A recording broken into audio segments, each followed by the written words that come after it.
રાજકોટમાં મિલકત પોતાના નામે કરાવવા પુત્રવધુ અને બે પૌત્રીએ કારસ્તાન રચ્યું। મિલકત પચાવી પાડવા પુત્રવધુ અને બે પૌત્રીએ વૃદ્ધ દંપતી પર અત્યાચાર ગુજાર્યો હતો।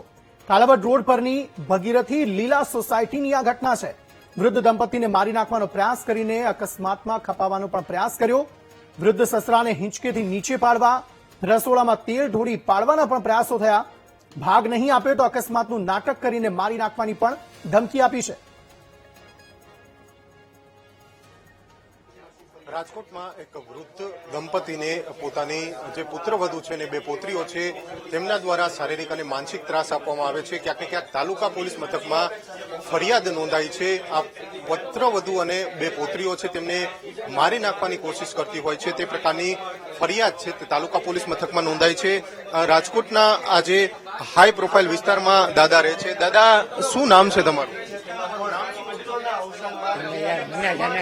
મારો મગજ ભાઈ સાહેબ, તમે મારા લોહી પીતા બંધ થાવ। દાદા છે તે ક્રોધિત જોવા મળી રહ્યા છે કારણ કે આ પ્રકારની ઘટના બની છે। દાદા ન્યાય માટે હેરાન પરેશાન। દાદા, દીકરાની યાદ આવી જાય દીકરાની, કારણ કે આવી ઘટના બની છે। મને નહીં સમજી શકો, તમારી પરિસ્થિતિ આ હોય ને તો તમે શું મારી સામે જવાબ દો એ વિચારો। હા, તો હું તમને એ જ કહું છું, સમજાવવું જોઈએ। મારે ગરમ થવાનો કારણ નથી। મારે હાઈ બીપી છે ને, હું રસ્તામાં પડી ગયો તો 2.5 વર્ષ પહેલા। 2.5 વર્ષથી હું બહાર નથી નીકળી શકતો। આ નસ દબાઈ ગઈ છે, આમાં કાંઈ થઈ ગયા નથી બાપા। આ હું હા ચાલુ જ છે આ એમ નમ।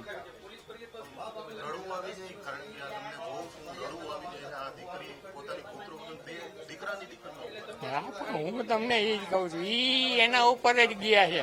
ઈ કે આની પાસે તો કાંઈ હતું ને, આને બધું બનાવ્યું છે એટલે દાદાના ઉપર કેસ કરવાની વાત।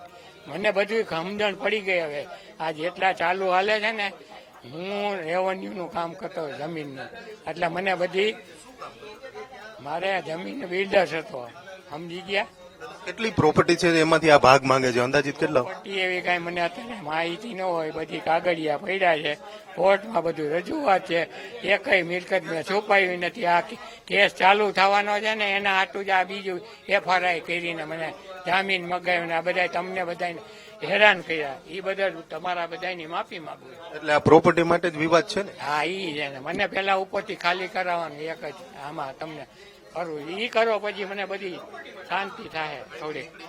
હા, ઉપરથી હા એટલું જ કરી મારવાનું ને આવી રીતે મેં કીધું હું ન મરું ને તમારી ઘરવાળી પાડીને મને અડધો કરી દે, સમજી ગયા।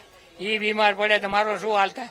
મારો છોકરો હોય ન હોય, ઈ પૂજા પાઠમાં બહાર ગયો હોય, દર્શન કરવા ગયો, આવી રીતે વાંહેથી આ કરે। ને હું જયારે હિંચકે બેવા જાઉં તો એની માં હોય કે એની માં કે એની છોકરી, એમાં મોટી છોકરી બનતી અત્યારે પણ પરણાવી દીધી 2-3 મહિનાથી, એ અમદાવાદમાં છે અને બરોડામાં, 2 ઠેકાણે છે।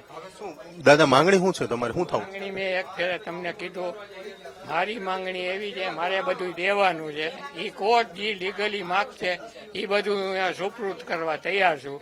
ને અત્યારે મારી પહેલી માંગણી એ છે, અહીંથી પોલીસ કેસ કરી, પોલીસ વાળી બાએ કીધું કે અહીંથી તમે મરો ત્યાં સુધી કોઈ કાઢી ન ગે, એટલે પેલા એને કઢાવો પછી બધી વાત આગળ વધે।